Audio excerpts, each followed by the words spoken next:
Hello and welcome to the Intentional Clinician podcast. I'm your host, Paul Krauss, licensed professional counselor.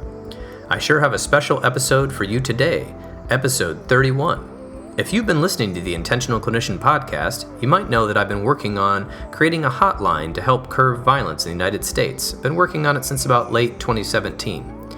I first revealed this idea for a National Violence Prevention Hotline through my website, violencepreventionhotline.org and change.org. And this was about in May 2018 when I released the episode 16 of this podcast, and I discussed the idea in a very conceptual and philosophical way. Soon after episode 16 on the National Violence Prevention Hotline, it became clear to me that I needed to answer some questions about why I thought a hotline that was encouraging potential perpetrators of violence to call before it was too late would even work in the first place. So I read many articles and I had discussions with people. I read studies about violence, how homicide rates were significantly lower in certain states that had more available social and public health services for people living in poverty. I read about hate groups, hate crimes, bullying behaviors, about various hotlines such as the National Suicide Prevention Lifeline, and much more. During that time, I applied to be part of the Cultural Impact Conference in Chicago that was taking place in May 2019. The theme of the conference was Gun Violence Prevention, the mental health implications of mass shooting, and I thought, well, while the National Violence Prevention Hotline does not aim to stop any type of violence over another type, I was hoping to be included in the conference because I believe that the hotline could potentially help someone avoid making it to the action stage of a mass shooting and stop in contemplation. And to my excitement, I was accepted to be part of the conference. I soon learned that I was not making a 15-minute TED-style pitch, but that it was going to be a full 55-minute speech, which needed to include reference studies for continuing education of counselors, social workers, and psychologists. So I studied and researched more and made my speech longer than I would have originally. I found many different angles of how a National Violence Prevention Hotline could work and could even be implemented. Through the conference, I also met some interesting people who were involved and are involved in attempting to reduce violence in their local communities and at the state legislative level. Since then, I've had many encouraging discussions. Though we still don't have a formal team to help me, I am talking to some people who know how to write grants and legislation. If you know how to write grants or legislation or have any type of influence, I would be interested in speaking with you to try to form a team so we could get this project off the ground in one way or another. If you like, you can watch me give my speech, Why We Need a National Violence Prevention Hotline, along with my PowerPoint slides on YouTube. I have included the link in the show notes. Simply put, this is an audio recording of my speech that I gave on May 17th, 2019 at the Cultural Impact Conference in Chicago, Illinois. The conference was hosted by the Chicago School of Professional Psychology and was billed like this: Learn about a bold new national effort to save innocent lives and curb violence in the United States by focusing on reaching potential offenders before they act. So, here's the speech.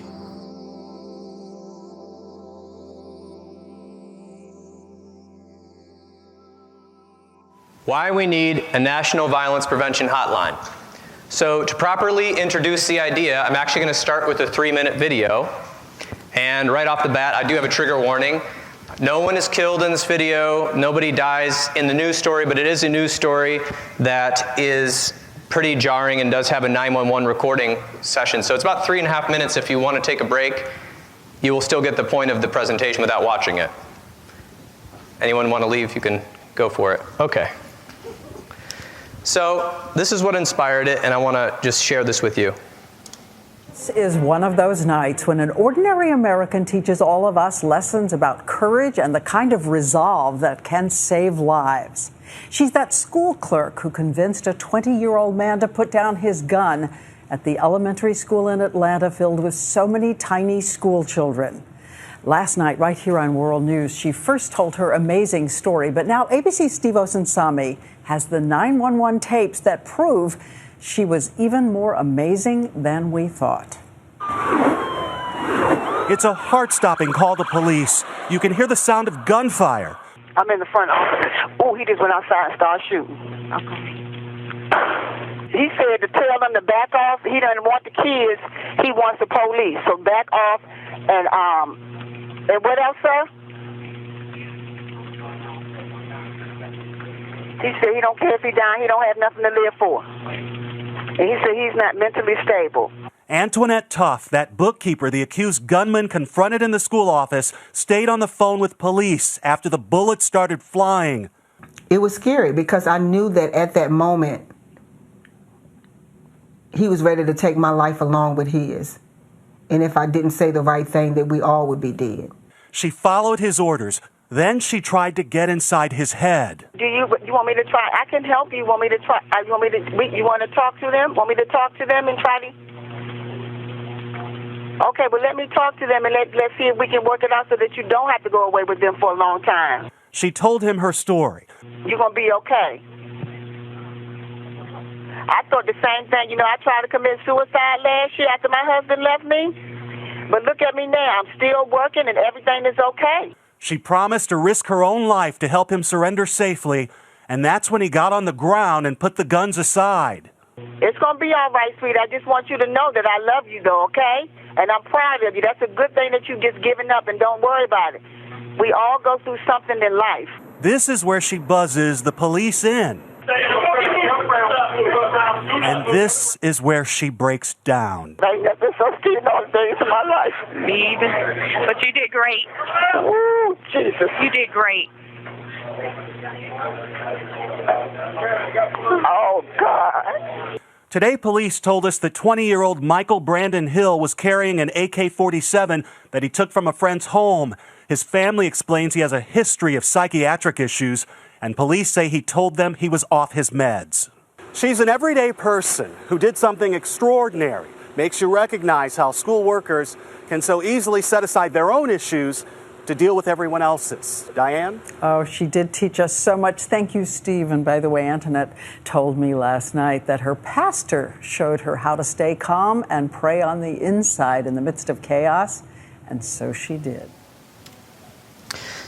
So Antoinette Tuff, just a lady working in the office in a school in Georgia, was able to stop a gunman with loaded guns, an AK-47, just with the story. Now, I know that's not how the typical school shooting story ends, but that is what inspired my idea for a National Violence Prevention Hotline. She used empathy and a human connection.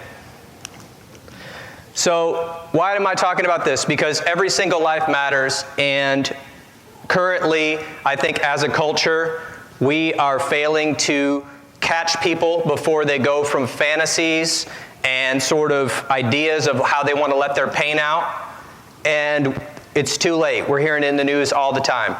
So you don't have to raise your hand, but has anyone in this room been a victim of violence? Just in your mind. And do you know anyone who has been a victim of violence? I think almost everyone in this room at least knows somebody who's been impacted by violence in some way. And so that's why I started this idea. So I started thinking after I watched Antoinette Tuff, I started thinking, what if as a society we did things a little bit differently? What if we addressed would-be perpetrators differently? And I'll get into that. What if we attempted to humanize those that would be violent? What if we stopped using violence as a first resort to somebody and instead using a last resort to stop violence? What if we attempted to reach these people in some way who are contemplating violence and try to humanize them? Because after they commit the act, it's really easy to dehumanize them and call them a monster, call them evil and all that. And then we just put them in jail or they're dead. So how do we reach people, though, that might not engage in services? They may not seek help. They may be isolated, using substance abuse, using drugs. So I thought, what if there was a hotline? Something anybody could use from anywhere at any time if they had a phone or if they had an internet connection. Oh, whoops, okay. So here's a quote from Eddie Cantor, and he said, "When I see the 10 most wanted lists for people accused of crimes, I have always thought, if we'd made them feel wanted earlier, they wouldn't be wanted now." So if we'd made them feel wanted earlier, they would not be wanted now. And that's a play on words, but we understand that, for instance, that kid who went into the Georgia school, was actually an adult, not a kid. He said, I have nothing to live for. He was upset. Something in his life had gone terribly wrong, and then he got some idea. I know, I'm so angry. Maybe these kids are the reason, or maybe the school, or just maybe I'll be in the news. Whatever it was, he got an idea in his head and almost went through with a terribly violent act. So there's a lot of reasons, there's a lot of research behind why people commit violent acts, but I think as a society it's just so easy to just point the finger and say, we don't have a problem with violence, it's just some crazy people sometimes get carried away. So the National Violence Prevention Hotline, which I'm going to go over in detail, is trying to write a news story. It's trying to give a solution because clearly we have a problem with violence, and even though community programs and local counseling can be very successful, it doesn't reach everybody. So after I heard about this story, I thought about a hotline, and I realized after reading a lot of articles that we have hotlines in the United States that are quite successful. We have the National Suicide Prevention Lifeline. We also have the National Domestic Violence Hotline, Prevention Hotline. But we have no hotline really dedicated to anyone. I mean, there's some hotlines to stop people turning in guns or gangbusters hotlines, but nobody really targeting violence more broadly. So just for people going for continuing education, these are our learning objectives I'm going to go through. So what is the National Violence Prevention Hotline? You probably got a hint so far about what it is. It would be a hotline very similar to the Suicide Prevention Lifeline, 24/7 access, master's level counselors manning the phones for people that are feeling compelled to act violently. First of all, we want to provide de-escalation for the people in crisis. We want to do what we can, just like the suicide hotline, try to figure out what the situation is. We want to try to educate the person a little bit, I'll get into that, and we want to eventually get a hold of the person to get into local services, wherever they might need them. Also, if a situation is emergent and the person is not calming down, we may need to involve public safety or crisis for somebody who might need a hospitalization, which I think would be a much greater alternative than somebody committing a violent act. And then lastly, I thought if we were making a hotline for violence, it could be a lifeline for people that don't fit into the category of domestic violence, but are victims of violence and don't know where to turn to get education. So that would be the other use of the line. So I do think this line would fill in a gap. In 1958, we had one of the first local crisis lines was in Los Angeles, and it was to prevent suicide. And it was created by a public health center in Los Angeles. And then around from the remaining years from now till then, there have been a lot of other crisis lines that sprung up. Warm lines, psychiatric lines, suicide prevention lines regionally. And then eventually, well, it took a long time. In the midst of that, there was a big push to stop domestic violence. And so in 1996, the Domestic Violence Prevention Hotline was initiated. And then in 2005, of course, the National Suicide Prevention Lifeline finally launched, which a lot of us are very accustomed to utilizing that. If any of you are clinicians, you probably have given that number out. But that's not that recent, only about 14 years in existence. This hotline is not in existence. This is just an idea that I'm trying to promote and to get education out about. So let's talk about the cost of interpersonal violence. So every single day there's 43 homicides and over 4,800 non-fatal assaults in the United States. So by 1 p.m. today there were already 23 deaths as a result of violence between people. So I think this is a crisis that's sort of under the river. I mean, you hear about it in the news for a couple weeks, everybody gets really upset, then we don't hear about it. Then there's another incident, the people get upset, then we don't hear about it. Annually in the United States, there's 16,000 homicides and 1.6 million non-fatal assaults requiring emergency room treatment. In addition, some more statistics, there's about 12 million adults who report experiencing some type of violence and 10 million children experience some type of violence. That equals 23.6 million people in the United States experiencing some form of violence. And as you know, violence is underreported. So these are just things that are reported. I was trying to find the statistic on this and from the Bureau of Justice Statistics, but they were saying something like, it was somewhere between 30 and 40% of a lot of violent, non-fatal violence was not reported. So just imagine what the numbers were if we really had the numbers. So in Chicago, we have 2.7 million people. That means the number of people in the U.S. experiencing violence each year is 8.7 times the city's population. And over half the city's population in the United States requiring emergency room treatment for assaults. So now those were about actual physical violence statistics, okay? But I also wanted to talk a little bit more about interpersonal violence, which is a more broad definition. It can include also psychological violence towards a person or a group, and it could actually result in injury or death being physical or psychological harm, maldevelopment, or deprivation. So I'm going to start going a little bit more broadly. Most of the violence I'm talking about is specifically physical, but I think there are broader effects, so that's why I brought up that definition.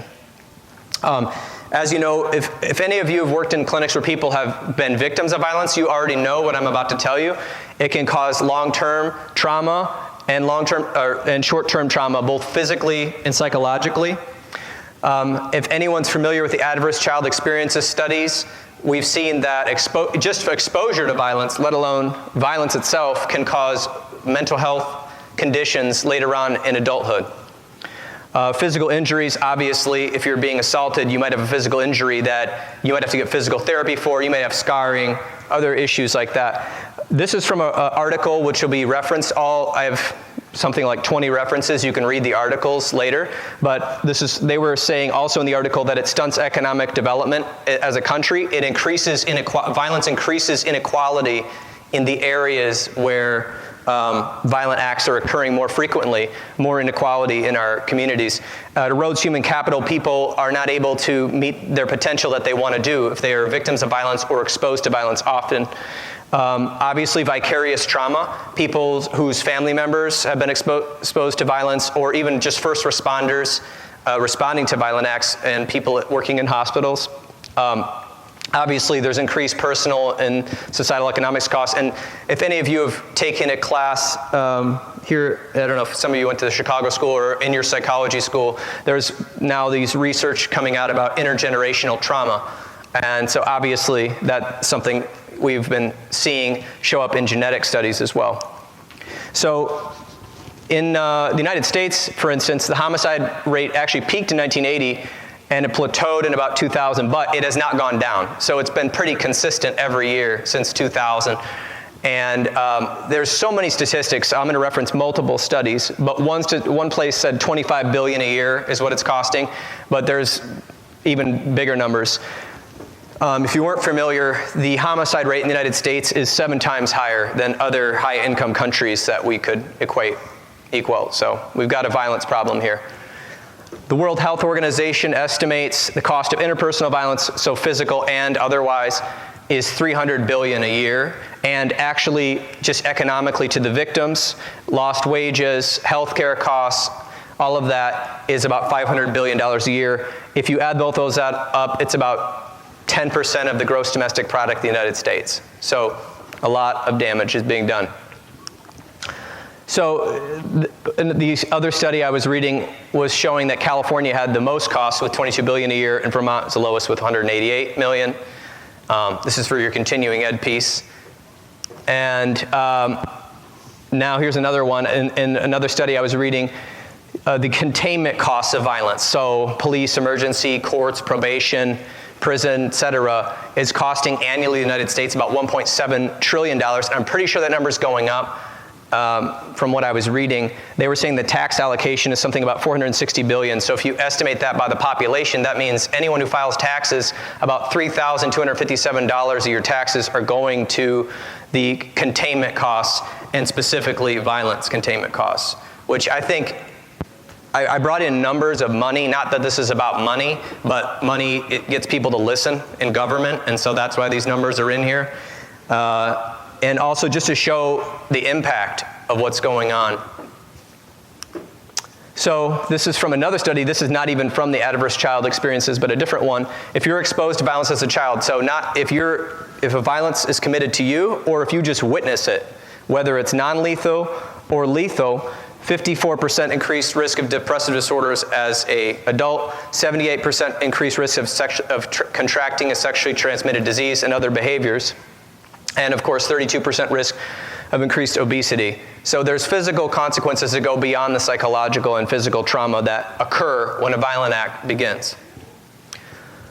So I believe the National Violence Prevention Hotline could curb some of the costs we're paying. So I don't know how many of you can actually raise your hand for this one. If you've seen a news story after a mass shooting or somebody killed somebody and they interview the neighbor, this is classic, and the neighbor goes, well, he was just a regular guy. And I'm using guy because let's face it, I don't have those stats, but it's mostly men. Oh, he's just a regular guy. We used to get bagels together, and then all of a sudden he shot up a school or shot up his office. And then all my friends are like rolling their eyes like, oh, regular guy, my ass. This is not a regular guy. This is evil. This is an evil person. So, and I was thinking about that, and I thought about the fact that, well, I don't know when he was last a regular guy, but at some point in his life, he was a regular guy. And so what happened to him that turned him from regular Joe at the bagel shop to the guy in the news story? What went wrong? So many things could go wrong. There's so many case studies we could do on this, but I guess what I'm trying to say here is this is at least a last possible net. If somebody's moving towards that direction, if they were thinking, okay, I know what I'm going to do. I'm going to go out and hurt people because I'm angry, they could call a hotline. So I believe that could curb the cost. Obviously, the hotline is hopefully going to have a bigger impact than just being a hotline for violence, which I'll get into. But if we reduce violence, we reduce the costs on everybody. Interpersonal costs, the loss to our society with so many lives, and also economically. I believe that starting a national violence prevention hotline could start a national dialogue. There's the word national in there. And having a conversation that's a little bit deeper than just a bumper sticker news argument over should we ban guns or not. I think we need to be having deeper conversations about violence in our society than that. Not that that's not a valid issue, it's just that it gets stuck in the news media and it sounds like a cycle and then everybody starts name calling. I also would hope that we could start a cultural attitude shift towards looking for the warning signs of somebody who may be violent and trying to outreach them instead of excluding them, trying to get them impacted into treatment, and hopefully more prevention programs. Obviously, prevention programs are awesome. If you can get somebody into a prevention program in their local community, that's going to be the best bet.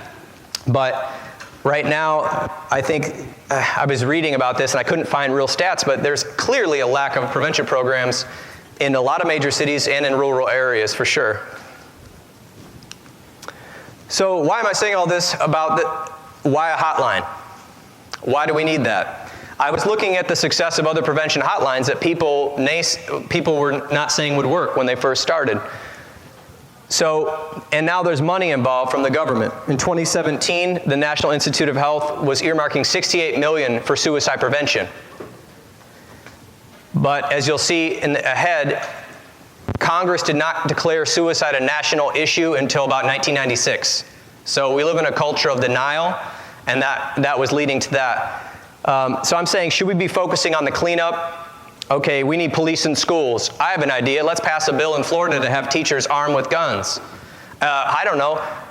I've heard this. If you're a single person living in a city, you should have a gun and a knife. And you should be careful, and you should have that concealed carry permit. This is stuff I'm hearing in my office. This is stuff I'm hearing in the news. So why aren't we focusing on prevention?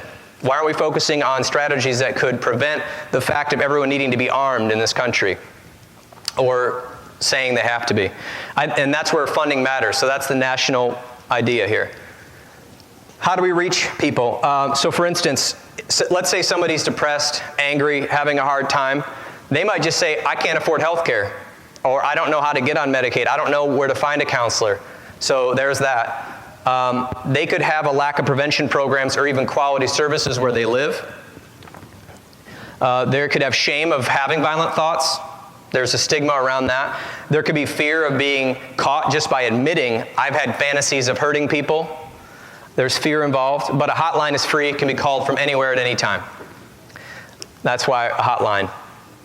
Does prevention work? That's a big question. I don't know if we can answer that. I would say yes. from what I've seen, if you can get people involved in it. How does a hotline make a difference? It's always there. It's something that you can learn from. It's got multifaceted uses. So people call hotlines.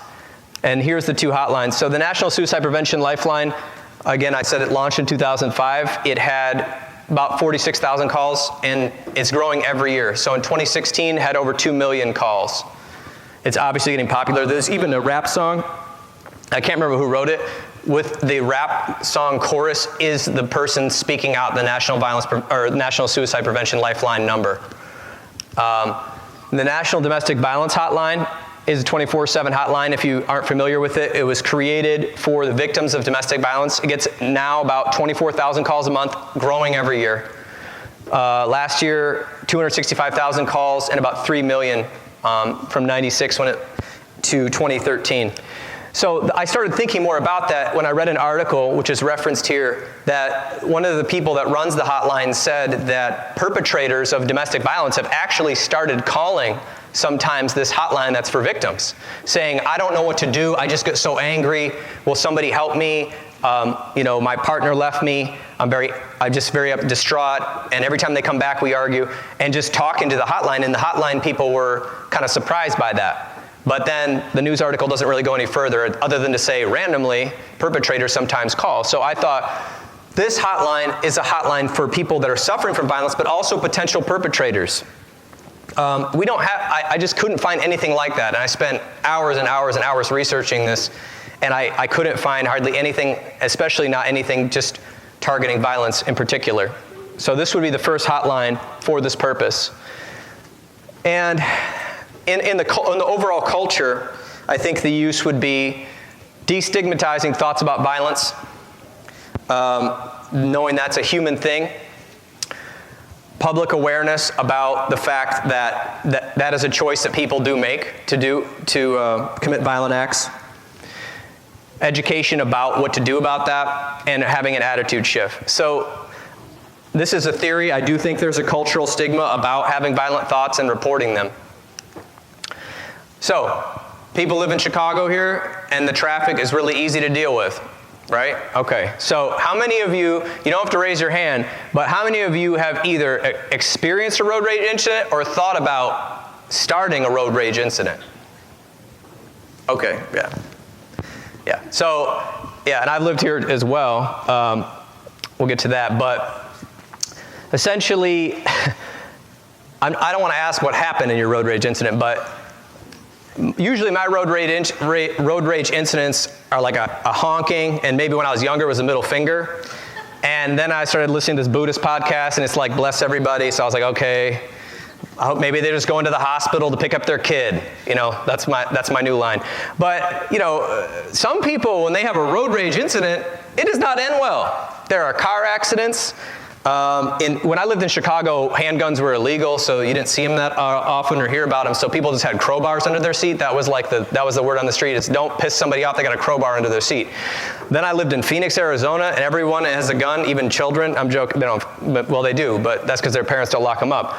And basically, in Phoenix, this is terrible, but I used to say to people, don't have a road rage incident. Don't flip anybody off in Phoenix. They have a gun under their seat, and that's true.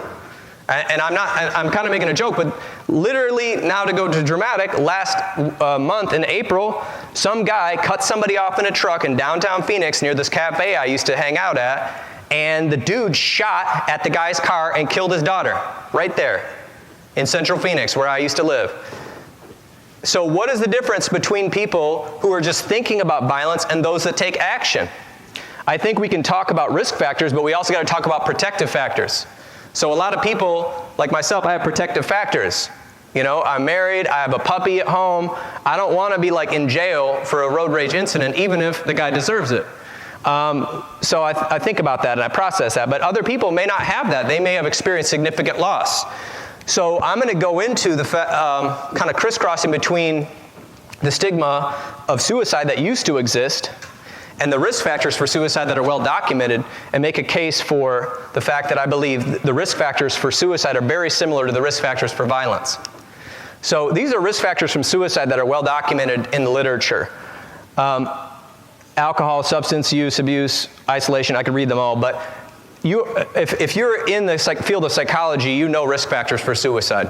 There's a lot of them. And then we have protective factors. Do they have somebody that live for? Do they have kids? Whatever.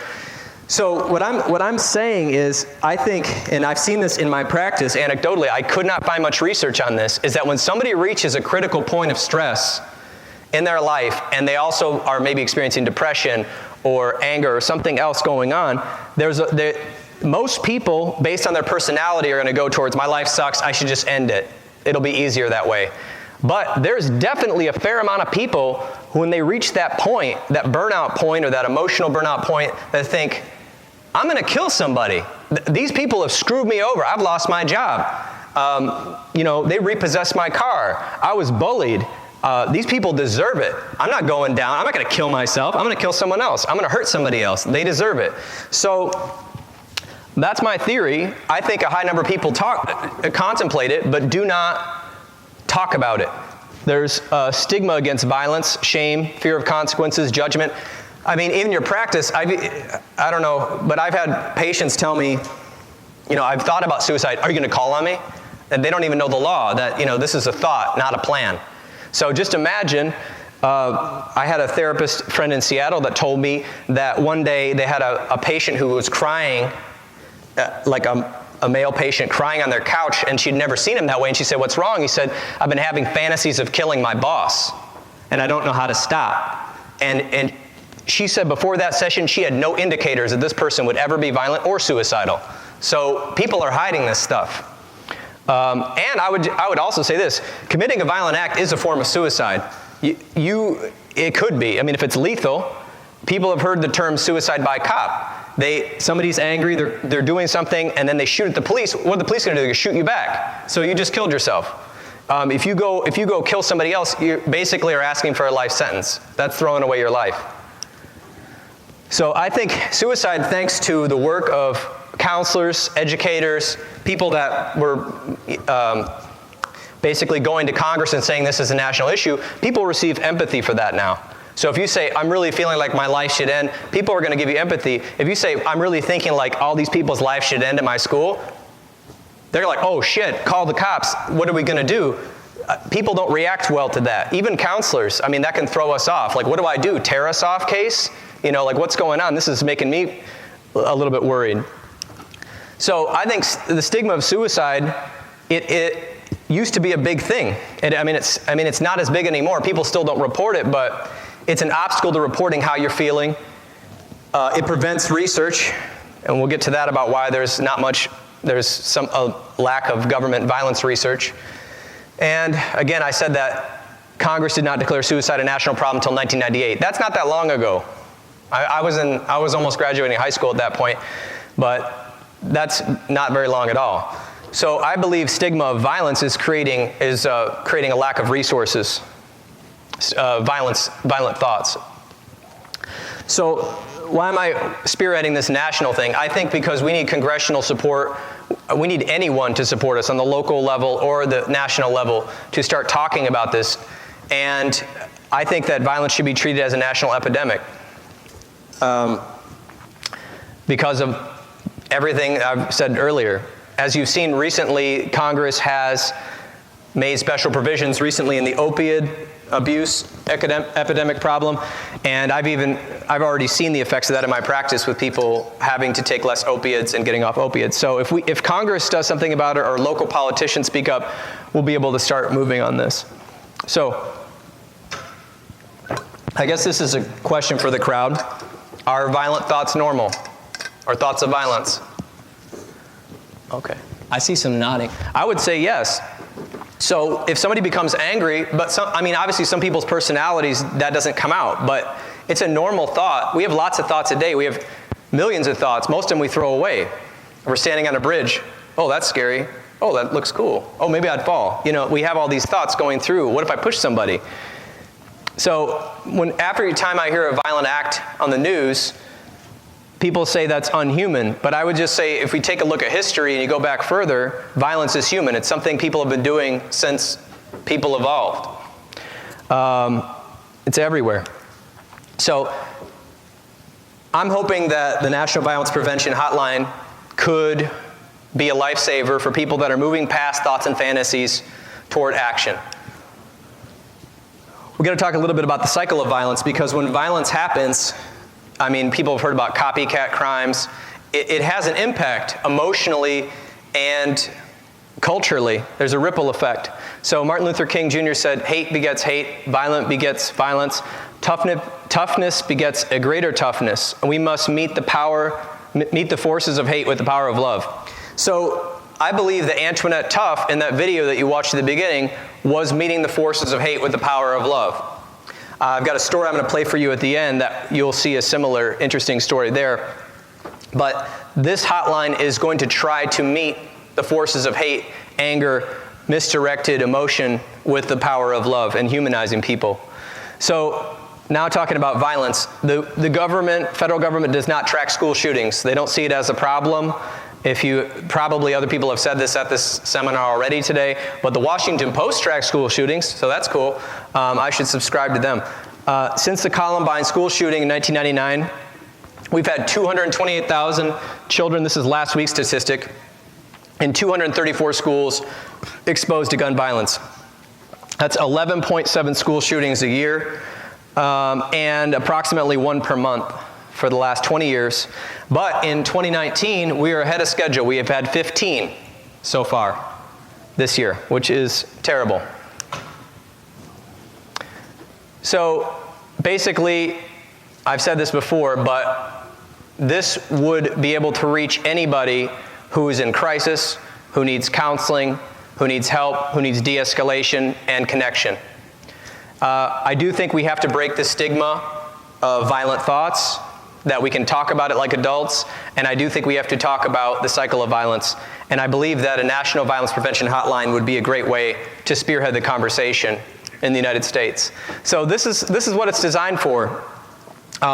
Anyone considering active violence, anyone who copes by hating others, there's probably more than this. People that are engaged in bullying, people with high risk that aren't engaged in healthcare services or are, anyone with a history of violence,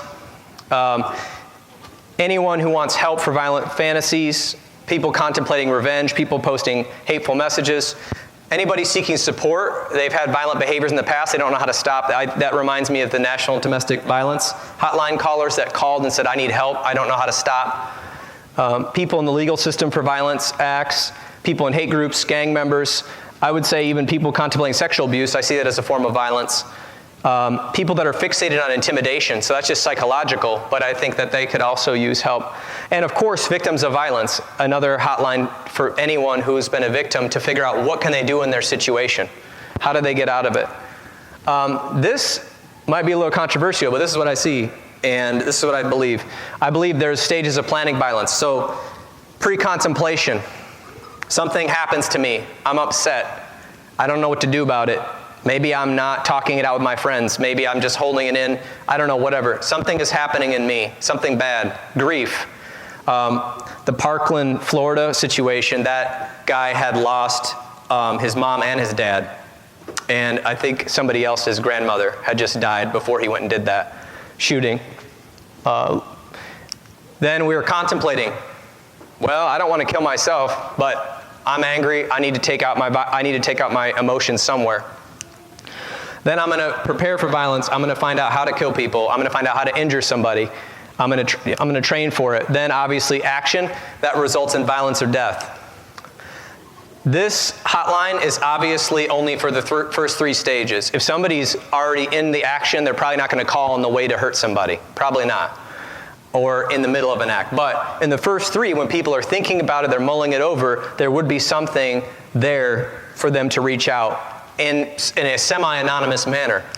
Obviously, if you recognize that, that's inspired by the stages of change model. So the limitations are clear, like a crime of passion. People are at a party or people are breaking up, having a fight, and then all of a sudden somebody hits somebody or somebody hurts somebody in a lethal way.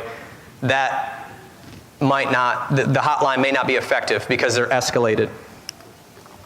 Violence in the moment, so due to escalation, intoxication. So has everyone been to a baseball game like the Sox or the Cubs? So I went to a Cubs game last year, and they were playing the Cardinals, who's like one of their arch enemies besides the White Sox. And what happened was there was a really bad call, I think. I don't know if it was bad for us or bad for them. Not really sure. But anyway, a few rows away, a bunch of dudes definitely disagreed on this. And they disagreed a lot, loudly. And then they disagreed with their beer on each other. And then they disagreed with their fists on each other. And then the police came and arrested, how many people? 10? I think it was like 10 people I saw getting hauled off by the Chicago police. It was kind of funny, kind of scary, kind of weird. Clearly, they're not going to be calling the hotline from the Cubs when they're drunk. And people with antisocial personality patterns may not be reaching out, obviously. But I do think that there is a big network of people it could reach. Let's talk about de-escalation. I got a cool media clip coming up, but let's just get into this last part here. De-escalation techniques can be taught and they work. Obviously, the people manning the hotline would have to know those. Here's an example. Dallas Police Department, 2009. People have heard about police brutality. 147 excessive force complaints, 74,000 arrests. The Dallas population is not decreasing. It is increasing, like most major urban areas. But in 2009, the police chief said, hey, we need to teach our officers something different. This is not working. We're getting all these complaints, we're making the news. Okay, so in 2012, 53 excessive force complaints. That's down by like almost 2/3. 61,000 arrests. That's weird. Why do we have 13,000 less arrests? Now, obviously there's not a single reason, but part of it is when you confront somebody about a violation of driving or an accusation, and you come at them with an authoritarian voice, they might be apt to argue with you, and then you escalate them, then something happens. That's one of my theories.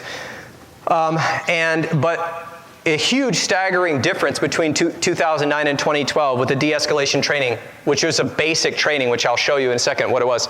And weirdly enough, the city's murder rate reached its lowest point in 80 years in 2014. That might be coincidental, but I don't know. How did the Dallas police do this? Very easy. It was like Psych 101. They just brought them in. Let's teach these officers about the human brain. Okay, let's teach them about psychology of people. Let's stop the stigma about these criminals and violent people. That's part of the training. These are just people acting a certain way. Humanizing people that may be in trouble in their community. And they were also taught, this is from one of the trainings I looked up, they were taught to shift a person from alligator brain, this is their police training language, to higher level thinking. Look how they did it. Oh, that's right, listen to the person. Okay, acknowledge what they're saying. Has anyone ever witnessed somebody getting arrested? Yeah, okay. I've witnessed a few arrests, and I remember one of the arrests, the guy was yelling, I didn't even know what he was yelling, and the cop was just going, shut up, and was putting his foot on his back. And the guy was resisting, and he was like, I didn't know what he was saying, but it clearly was in pain and couldn't say anything. And the cop kept yelling, shut up, and the guy got more angry. So he wasn't listening. Acknowledging what they're saying. Agreeing with the person. Yeah, I understand that you're having a tough day, or I understand you don't believe you were speeding. Apologize. Provide empathy for their situation. Clarifying what the person wants. Asking about choices and consequences. Well, if you continue to resist, I will have to arrest you, but if you calmly comply, I might not. We can just have a ticket situation. Asking sequence questions, we'll get into that. Suggestibility, don't you have somebody at home, or don't you have a job or a child that you may want to think about before you take further action? These are basic counseling questions mixed in with a little bit of de-escalation stuff that these police were taught, and they had staggering impact. So, obviously the counselors who are behind the hotline, the National Violence Prevention Hotline, would work to de-escalate callers using similar techniques. And hopefully, obviously in some situations, if somebody's calling in and they're about to commit imminent violence, there will probably have to be police involvement. I think this is probably where we're going to need some lawyers to figure this out. Hopefully, the police that respond have had a de-escalation training. That would be good. So ultimately, we want to link people to social and public health services and important mental health treatment who may be prone towards violence. So this was an interesting, there it is, okay. A recent ecological study, which is a really awesome study if you want to read about it. It's my #1 reference. was found that increased state-level spending on social and public health services was associated with a 16% decrease in the average homicide rate in that state. To me, that's wild. So basically, what that meant was they're spending $10,000 more, the state's spending, for people living in poverty. This was for people on Medicaid, basically. If they spent more money in their community on public and social health services, the murder rate went down in the state. And they did this on every state that was publicly available data, which was, I believe, somewhere in the lower 40 states. I found that incredible. So higher spending on people that need health care and giving access to health care makes a difference. It makes an impact in the community. It increases the availability of health care, increases the visibility, probably a lot of other things. So obviously the study can't totally, they said they couldn't commit to like the causality of this, but they said obviously spending more on health care for people that need it and providing it does have promising avenues for homicide research in the United States. So I would say let's create this hotline and collaborate with local and community programs as well as other programs nationwide to increase people's availability to prevention and mental health treatment.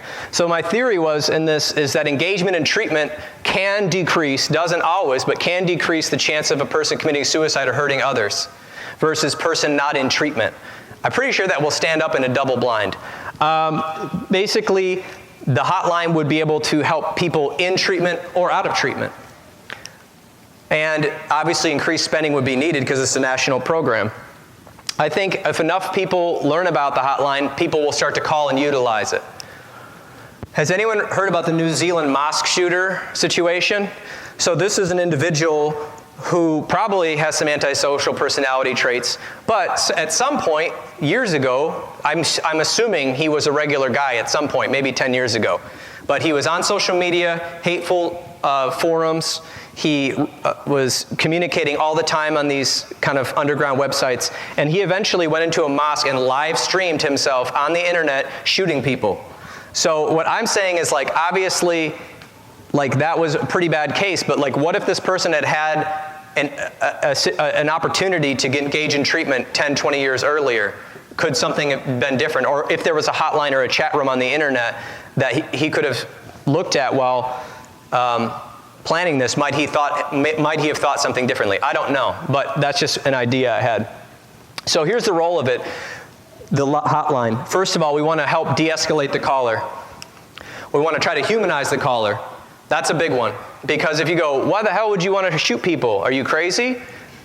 Well, that's just going to probably make them mad. Motivational interviewing, right? We want to normalize angry or violent thoughts. It's normal to feel like you want to hurt somebody or be angry because this bad thing happened to you. Most of the people who are committing these acts either believe something bad, either something really bad did happen to them, or they believe something bad happened to them. We want to build rapport with the caller. We want to try to create hope for a different solution than acting out violently. And we want to help them get engagement in future treatment or health services to decrease this. So again, linking people to public social health services, which showed the decrease in homicide rates.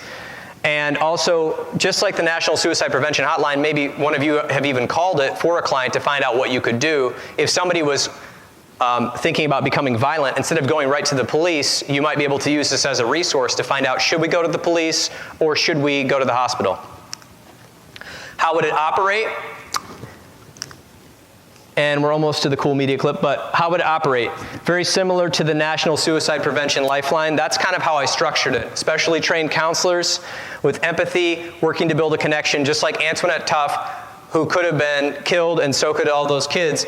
Immediately, instead of, I don't know exactly her story, but there's a lot more clips on her on the internet, but she basically just looked right at the guy in his face and was pleading with him like, you don't have to do this. Your life has meaning, basically, is what she's saying to him in some of the interviews. Instead of her going, oh my God, get away, she went at him with empathy.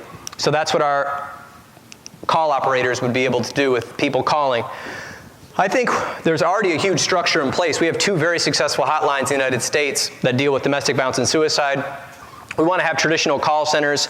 All of those call centers are linked regionally with hospitals, police departments, crisis centers, et cetera. If you didn't know that, they all have regions that they cover. Each call center has a different region. So, for instance, a lot of East Coast call centers will be dealing with stuff on the West Coast because they can be up all night and vice versa. We want to create a network of prevention and social programs underneath that and have 24/7 access. A big thing I've been thinking about is the world is changing. Not everybody uses the telephone for calling anymore. So we want to get in on that, and I think it would be good to provide internet chat for people that are feeling like they want to be violent, as well as texting. Something I thought of also was that we could collaborate with YouTube or Google. So if you know this, you can actually buy sponsored advertisements based on searches. So if we had a budget for this, if someone's searching, how do I kill people, or where do I get an AK-47, a National Violence Prevention Hotline or some sort of advertisement could come up that we paid for that says, are you thinking of hurting somebody? There's another way. I know that sounds a little bit out there, but I think that's where the world's going. People are on the internet. That's probably where most of the people found, like the guy in the New Zealand mosque shooter, that's how he found all his materials, was the internet. I also think collaboration with social media would be key. Facebook and Instagram have this new feature where if somebody's harassing you, you can say something's wrong and report it. So what do? They came up with this great idea. We just ban their email account.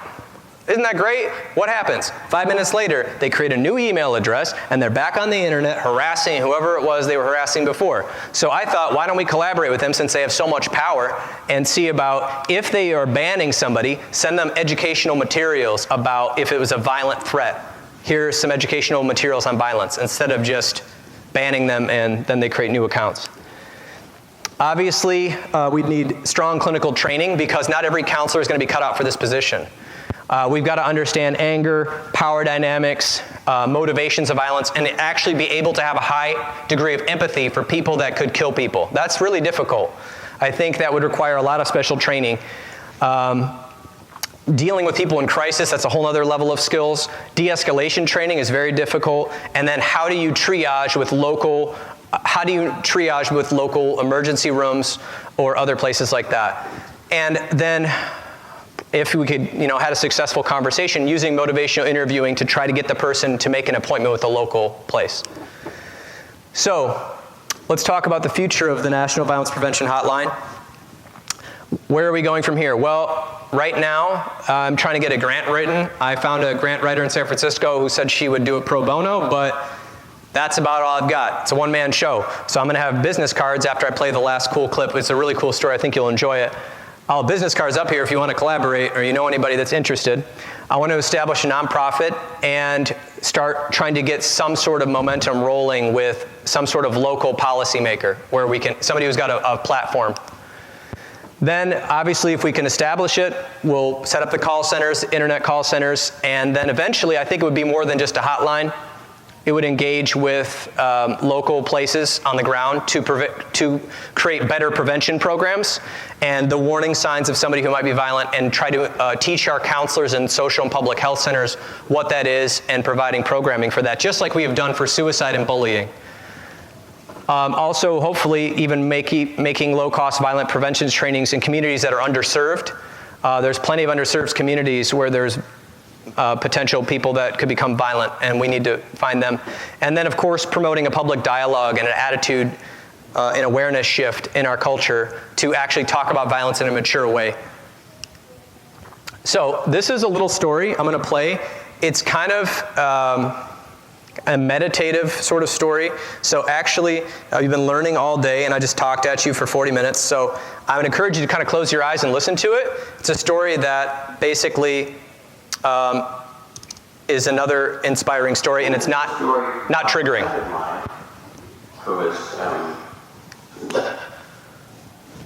Oh, what happened? Oh, whoops. I'm sorry. Here it goes. And this is a story by a friend of mine who has died some years ago, named Terry Dobson, who was a very accomplished martial artist who trained in many different disciplines in Japan. And I work with him in the men's movement with Robert Bly and Michael Mead and Luis Rodriguez and so forth. He was a great big bear of a man who was also became a really wise and remarkable teacher. So this is his story. The train clanked and rattled through the suburbs of Tokyo on a drowsy spring afternoon. How many people know this story? Just a handful. Okay, cool. Our car was comparatively empty. A few housewives with their kids in tow, some old folks going shopping.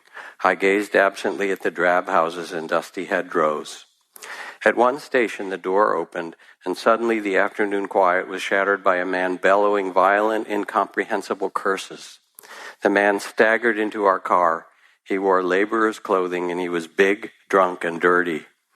Screaming, he swung at a woman holding a baby who was in his way. The blow sent her spinning into the laps of an elderly couple. It was a miracle the baby was unhurt. Terrified, the couple jumped up and scrambled toward the end of the car. The laborer aimed a kick at the retreating back of the old woman, but missed as she scuttled to safety. This so enraged the drunk, he grabbed the metal pole in the center of the car and tried to wrench it out of his stanchion. I could see his hands were bleeding. The passengers were frozen with fear, and I stood up. I was young then, some 20 years ago, and in pretty good shape. I'd been putting in a solid 8 hours of Aikido training nearly every day for the past 3 years. I liked to throw and grapple. I thought I was tough. Trouble was my martial skill was untested in actual combat. As students of Aikido, we were not allowed to fight. Aikido, my teacher said, is the art of reconciliation. Whoever has the mind to fight has broken his connection with the universe and is already defeated. I listened to his words. I tried hard. I even went so far as to cross the street to avoid the pinball punks who lounged around the train stations. My forbearance exalted me. I felt both tough and holy. In my heart, however, I wanted an absolutely legitimate opportunity whereby I might save the innocent by destroying the guilty. This is it, I said to myself. People are in danger. If I don't do something, they will get hurt. Seeing me stand up, the drunk recognized a chance to focus his rage. Ah, he roared, a foreigner. You need a lesson in Japanese manners. I held on lightly the commuter strap overhead and gave him a slow look of disgust and dismissal. I planned to take this turkey apart, but he had to make the first move. I wanted him mad, so I pursed my lips and blew him an insolent kiss. All right, he hollered, you're going to get a lesson. He gathered himself to rush at me. A split second before he could move, someone shouted, "Hey, hey!" It was ear-splitting. I remember the strange, joyous, lilting quality of it, as though you and a friend had been searching diligently for something, and he suddenly stumbled upon it. Hey! I wheeled to my left. The drunk spun to his right. We both stared down at a little old Japanese man. He must have been well into his 70s, this tiny gentleman sitting there immaculate in his kimono. He took no notice of me, but beamed delightedly at the laborer, as though he had the most important, most welcome secret to share. "Come here," the old man said in an easy vernacular, beckoning to the drunk. "Come here, talk with me." He waved his hand lightly. The big man followed as if on a string. He planted his feet belligerently in front of the old gentleman and roared above the clacking wheels, "Why the hell should I talk to you?" The drunk now had his back to me. If his elbow moved a millimeter, I'd drop him in his socks. The old man continued to beam at the laborer. "What you been drinking?" he asked, his eyes sparkling with interest. "I've been drinking sake," the laborer bellowed, "and it's none of your business." Flecks of spittle spattered the old man. "Oh, that's wonderful," the old man said. "Absolutely wonderful. You see, I love sake too. Every night, me and my wife, she's 76, you know, we warm up a little bottle of sake and take it out in the garden, and we sit on an old wooden bench, and we watch the sun go down, and we look to see how our persimmon tree is doing. My great-grandfather planted that tree, and we worry about whether it will recover from the ice storms we had last winter. Our tree has done better than I expected, though, especially when you consider the poor quality of the soil. It's gratifying to watch when we take our sake and go out to enjoy the evening, even when it rains." And he looked up at the laborer, eyes twinkling. As he struggled to follow the old man's conversation, the drunk's face began to soften. His fist slowly unclenched. "Yeah," he said, I love persimmons too," his voice trailed off. Yes, said the old man, smiling, and I'm sure you have a wonderful wife. No, replied the laborer, my wife died. And very gently, sweeping with the motion of the train, the big man began to sob. I don't got no wife. I don't got no home. I don't got no job. I'm so ashamed of myself. And tears rolled down his cheeks. A spasm of despair ripped through his body. Now it was my turn.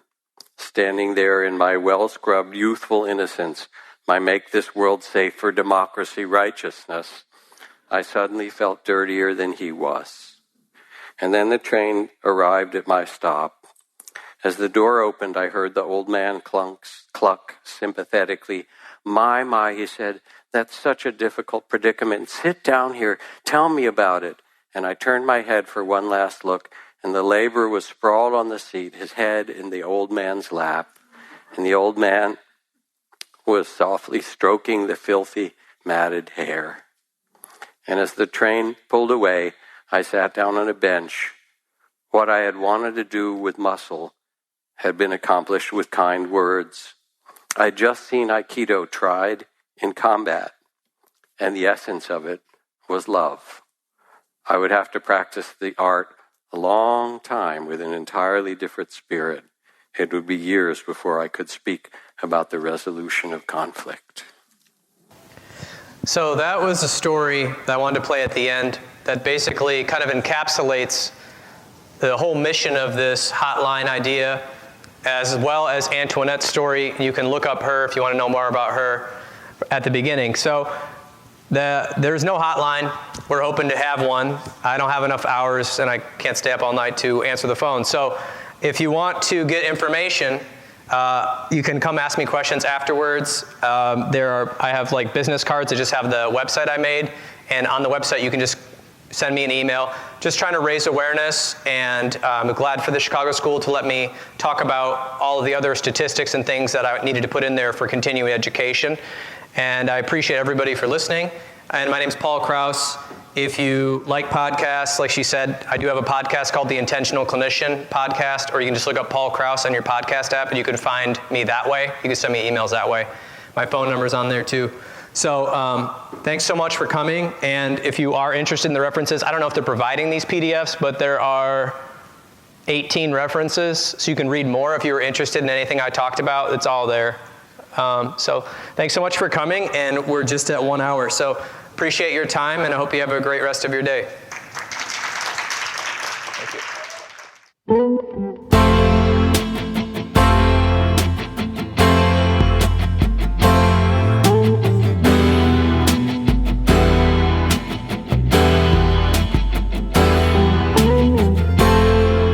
And there you have it. I hope you enjoyed the speech. If you want to know more, head on over to violencepreventionhotline.org. That's violencepreventionhotline.org. If you like, you can subscribe to this podcast to hear updates on the project.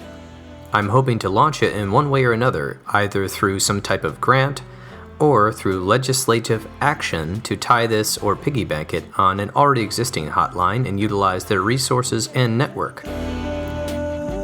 Thank you for listening to the Intentional Clinician Podcast. This has been your host, Paul Krauss, licensed professional counselor.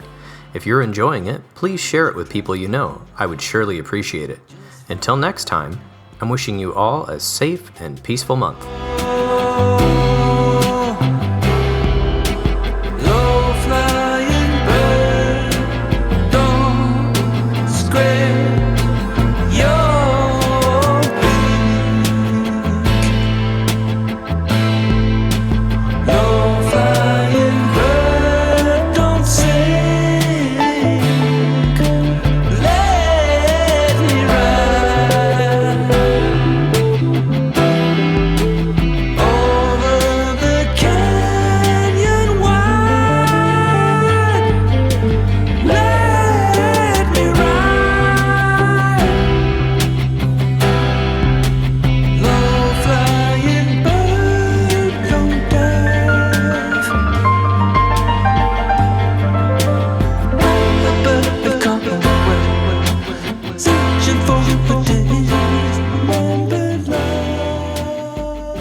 recording you just listened to consists of the personal opinions of Paul Krauss, and while these are based upon literature he has read and his experience in the field, they should not be viewed as the definitive opinion on any subject.